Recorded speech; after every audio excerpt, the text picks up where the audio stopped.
Malaysia and Vietnam, two of our rising economic powerhouses in the ASEAN family. The two ASEAN nations that set a great example for the rest of the ASEAN brothers and sisters.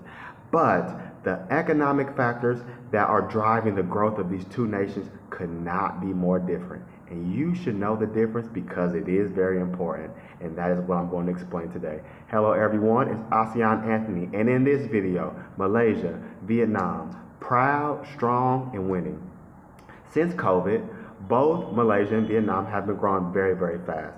Malaysia is growing at an average annual rate of about 5.2%, and Vietnam has been growing at an annual rate of over 6%. This is fantastic. And so much so that in the year 2025, Vietnam had a growth rate of 9%, okay? Wow, okay? The GDP of Vietnam is about 527 billion, and the GDP of Malaysia is about 516 billion. But that is where the comparisons stop.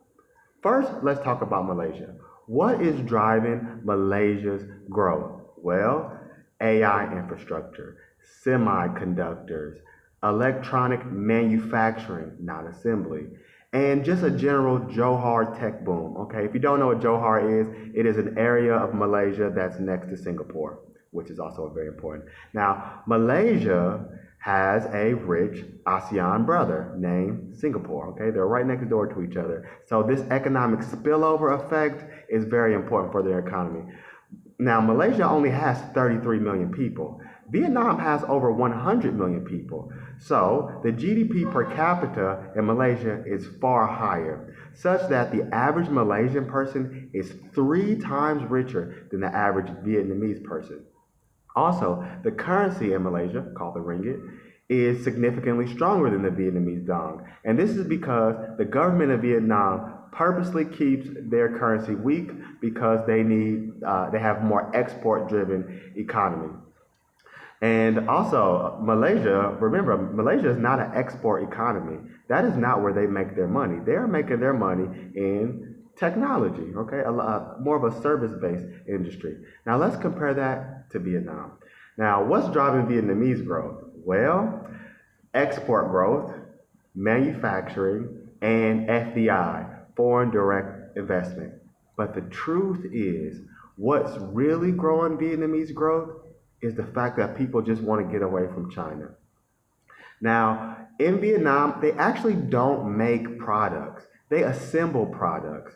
A lot of companies still make their products in China, but they send those products to Vietnam to be assembled. And this is known as a screwdriver effect. So what happens is a lot of these companies make a product in China and they send the unfinished product to Vietnam. Vietnam puts in the last screw, so to speak, and then they're able to slap a made in Vietnam sticker on this. And the reason why they do this is because they can sell this product in markets that are not as highly tariffed.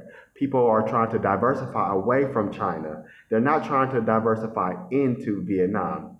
And that is the big difference. And this is why Vietnam has a very high FDI. A lot of foreign direct investment comes into Vietnam in the form of people wanting to make warehouses and factories. But these factories are last assembly point factories. Okay, this is the screwdriver effect that I'm talking to. But Vietnam does have an X factor that Malaysia does not have. Vietnam has the potential to be a tourism powerhouse. And this is because Thailand, which was the world tourism powerhouse before, has recently decided that they no longer want tourists anymore, okay? I don't know why, but that is what they did. They had a lot of trouble with tourists. If you lived in Thailand like I have, you know exactly what I mean. So now they're being a lot more restrictive. And so Vietnam's tourism industry is going up. Now this is fantastic because Thailand makes billions upon billions of dollars in tourism alone. Now, the reason why Malaysia can't compete with Vietnam in the tourism sector is because, I'm sorry Malaysia, people don't want to visit Muslim countries. People want to go on vacation. They want to be free. The type of people who visit Thailand are not the type of people who want to visit Malaysia. And to be honest with you, there are no Muslim countries with high tourism. And if you think Dubai has high tourism, I say no, it does not. Dubai has half of the tourism that Thailand has. And this is a recent phenomenon. And even more recently, the tourism in Dubai has started to plummet, obviously because of the whole Iran war thing. So if you compare these two economies, they look very similar. Both of them look like they're growing. But if you open the book up and you actually read what's going on, Malaysia has very strong fundamentals. Vietnam has strong fundamentals, but not nearly as strong as what Malaysia has going on.